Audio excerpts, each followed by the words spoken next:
What a letdown. Despite low expectations for Mercedes at the opening race in Bahrain, they managed to disappoint even further. Fans were hoping for some slick secret plan or strategy to emerge, but no such luck. Meanwhile, their rivals at Red Bull glided through the race with ease, leaving Mercedes in the dust. And as if that weren't enough, even Fernando Alonso managed to finish ahead of Hamilton in his Aston Martin. The disappointment was palpable, with Hamilton and Russell left feeling dejected and Toto seething with anger. Fans are in disbelief, wondering how such a mighty team could have stumbled so badly at the start of the season. Even before the race, Toto knew something wasn't right. He didn't bother with any sandbagging, magic fixes, or sneaky hiding. Nope, he laid it all out there for everyone to see. And what did they see? Well, it wasn't good news. The once unflappable Mercedes boss looked downright despondent as he faced the press late on Saturday. He admitted that his team's persistence, or maybe even stubbornness, had been a mistake, and that a change of tactics was already in the works. With George Russell and Lewis Hamilton coming in at 6th and 7th in qualifying, Wolff didn't mince words. "I don't think that this package is going to be competitive eventually." Whoa, that's a big admission from a team that's used to being on top.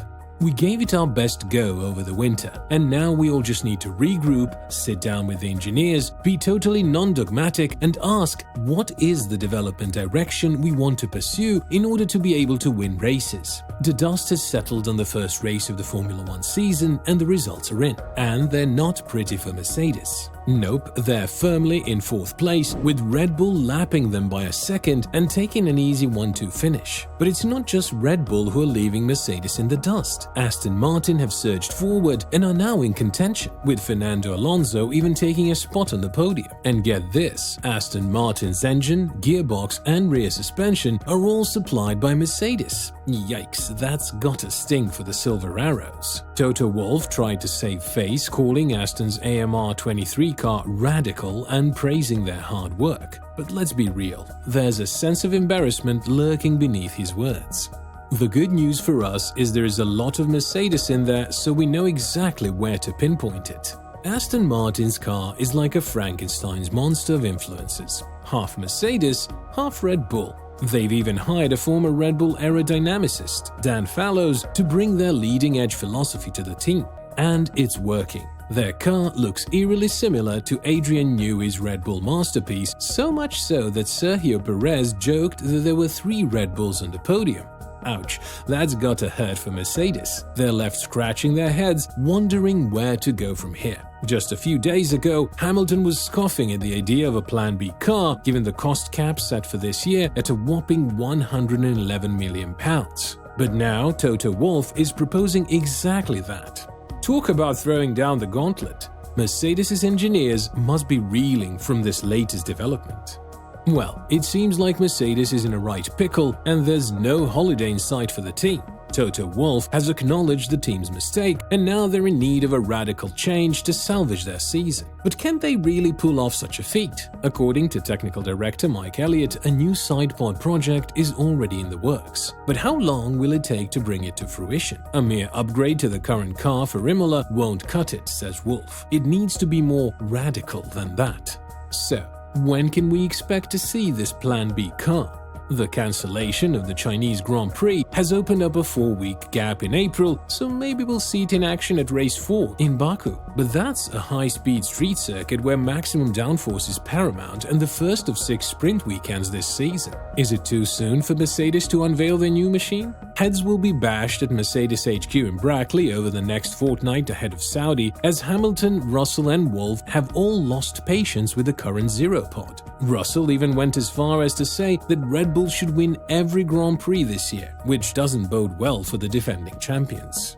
Lewis Hamilton is not mincing his words as he warns his Mercedes team that they must find some much-needed downforce ASAP if they are to have any chance of challenging the leading pack in the upcoming races. The 7-time world champion's frustration was palpable after finishing 5th at the season-opening Bahrain Grand Prix, where his team seemed to have slipped to a lowly 4th place in the pecking order behind the likes of Aston Martin. Despite showing some signs of improvement during the race, Hamilton was still a whopping 51 seconds behind the dominant Max Verstappen. Looks like it's time for Mercedes to step up their game and fast if they want to stay in the game.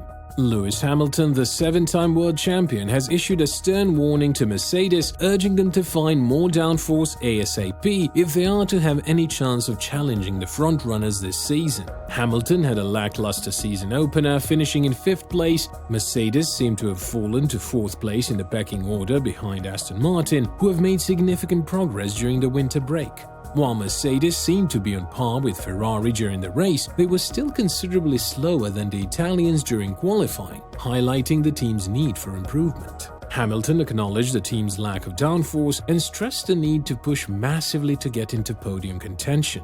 He also emphasized the urgency of finding new components for the car, stating that anything that is in the wind tunnel, we need it tomorrow. Despite this, Hamilton was pleased with his own performance, giving absolutely everything to finish 5th. However, team principal Toto Wolff was not happy with the team's performance and recognized the significant amount of work that needs to be done to close the gap. Toto Wolff, the team principal of Mercedes, did not sugarcoat his emotions as he expressed his frustration with their lackluster performance at the season opener, describing it as one of the worst days in racing. In a scathing assessment of their performance, Wolff admitted that there was not a single positive thing they could take from the race and that they were clearly lacking pace. The drivers have to push, and that's hurting the tires. Red Bull is on another planet. Aston Martin has the second quickest car. It was a real wake-up call for us. While speaking to Sky Sports, Wolff promised radical changes, and after just one race into the year, he may already be planning to concede the title. Really not good at all. We were just lacking pace front, right and center. Wolff went into Sky Sports. Red Bull is just on a different planet. That is what hurts because they're so far ahead, it reminds me of our best years because we just put a second on everybody else. Russell, who finished 7th, seemed to share Wolff's sentiment, conceding that Red Bull would likely storm to the championship title again this year. He even went so far as to bet that the team could win every single race this season, given their current level of dominance. The situation is undoubtedly perplexing for Mercedes, who must now regroup and come up with a plan to catch up to Red Bull's lightning-fast pace. Russell started the Bahrain Grand Prix in a promising P6, but things quickly went awry as he slipped to P7, struggling to maintain the pace of his competitors. As he reflected on the race, Russell acknowledged the importance of having a fast race car, one that would make strategy, tire management, and even race starts much easier. Sadly, this was not the case for Mercedes during the Bahrain Grand Prix, as things were not where they needed it to be. Russell remained optimistic, however, insisting that the team had learned a lot in these 2 weeks and that it was too early to make definitive statements about their prospects going forward. He did, however, suggest that Mercedes may have been a little bit too conservative with the design and that they were missing a little bit too much performance downforce-wise. He also hinted that the team might have gone maybe one step too far in terms of development, leaving them with plenty of room for improvement. As Mercedes looks ahead to the next race in Saudi Arabia, a street circuit that could prove challenging, Russell and his teammates will undoubtedly be eager to bounce back from their disappointing showing in Bahrain. While Russell finished P5 there in 2022 and Hamilton finished P10, it remains to be seen how they will fare this time around. Regardless, it's clear that the team will need to put in plenty of hard work and strategic planning if they hope to achieve their goals this season. Do you think Mercedes can make a comeback, or will they give up this season after the first race? Let us know in the comments below.